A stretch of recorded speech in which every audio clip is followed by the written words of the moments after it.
The Polo pony participates in an incredibly demanding sport. Their care is very important. There's so much that goes into their upkeep.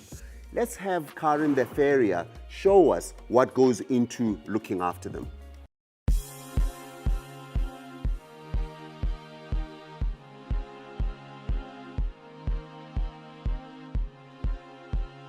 I'm Carbard Nost. I'm a farrier, and one of the types of sports horses that I shoe are polo ponies.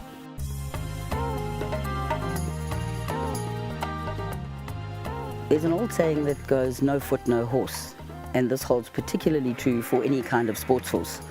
Polo ponies play an incredibly demanding sport where they stop, they accelerate, they decelerate, they turn and spin, and the hoof capsule is absolutely critical in terms of maintaining the health of the distal limb, the actual limb of the horse, as well as confirming its ability to play a sport that is incredibly demanding. Today I'm here to shoe some polo ponies that have recently arrived from the Cape and from Natal. They are not feet that I have seen before, and what I'm going to do is take you through an assessment of each horse, looking at the things that I as a farrier would look at, from conformation to the level of the horse, the level of polo that the horse plays, and looking at each foot and giving you a little bit of an introduction to the barefoot polo pony as well as the shod polo pony.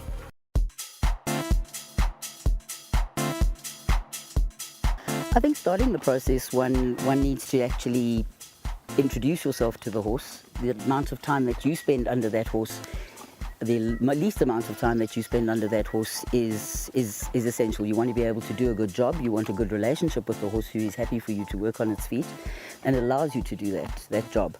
So you want to look after your back, and you want to look after the time of the horse, the time of the holder or the people involved in the process.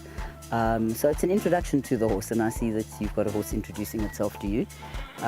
This is a big chap who's recently come up from KwaZulu-Natal.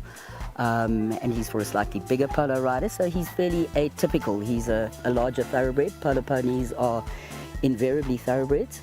They're quick, they're competitive, they're genetically predisposed to play the sport, and unfortunately with that comes a fairly fragile hoof capsule. So my job as a farrier is to build the healthiest hoof that I can for the horse, to give it its absolute best ability to do the job that it has to do.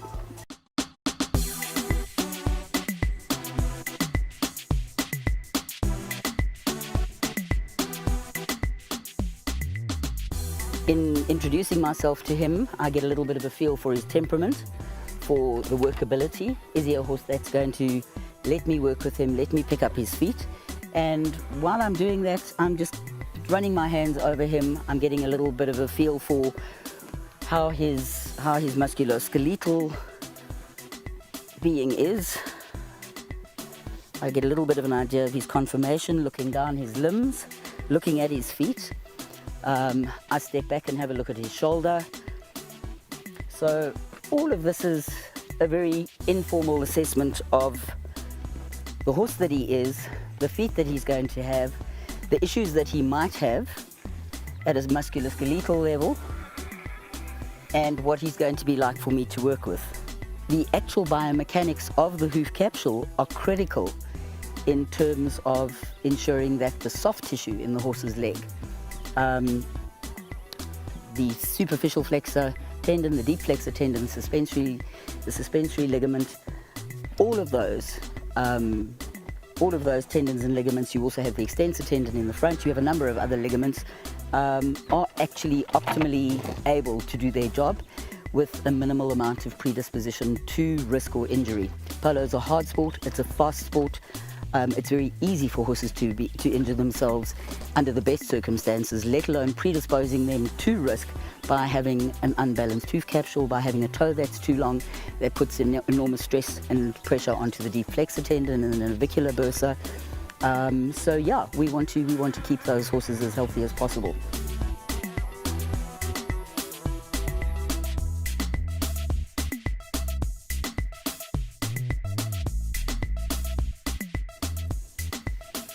we ask her to pick up her foot, and I'm going to just brush the foot out to clean it up. As I'm doing that, I'm doing an assessment of the foot and having a look at her heels. I'm having a look at the bars, the frog, and looking at the general condition of the wall and the balance. But for starters, let's get that nail out.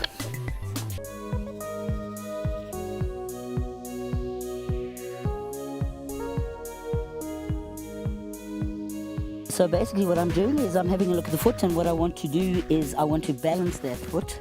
I want to look at the balance on the inside and the outside of the foot, and I want to look at the balance from the heels to the toes, the anterior-posterior balance. So I'm going to bring that heel back. I want to create a strong square heel.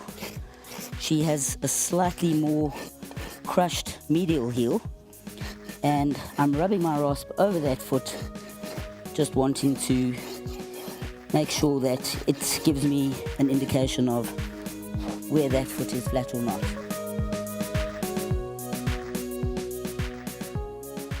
So we've now prepped the heels. So we've got the heels back, we've got them nice and flat, and what we have done is look at the actual frog. The frog is a structure which is a shock absorber and is a key part of the horse's circulation, which is regulated by this being part of a hydrostatic pump. So basically we want a nice healthy frog, we want a big frog, we want a frog that makes contact with the ground when that foot is loaded and returns the blood up the leg.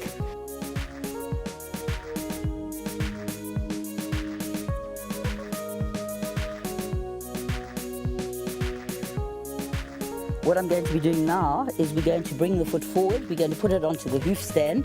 This keeps the horse comfortable, and we're going to dress the foot. Dressing the foot means that basically what we want is we want to take off any flare, and we want to ensure that the shape of the bottom of the foot matches the shape of the coronary band above.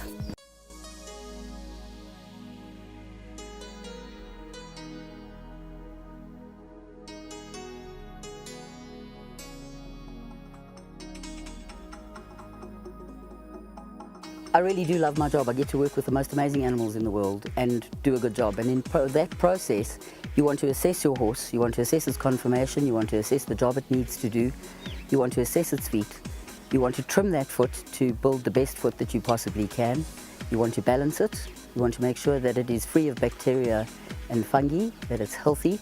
You want to build the function by ensuring that the structures in that foot all have the best possible integrity. You then want to select a shoe that is appropriate for the horse, for the size of the horse, the sport.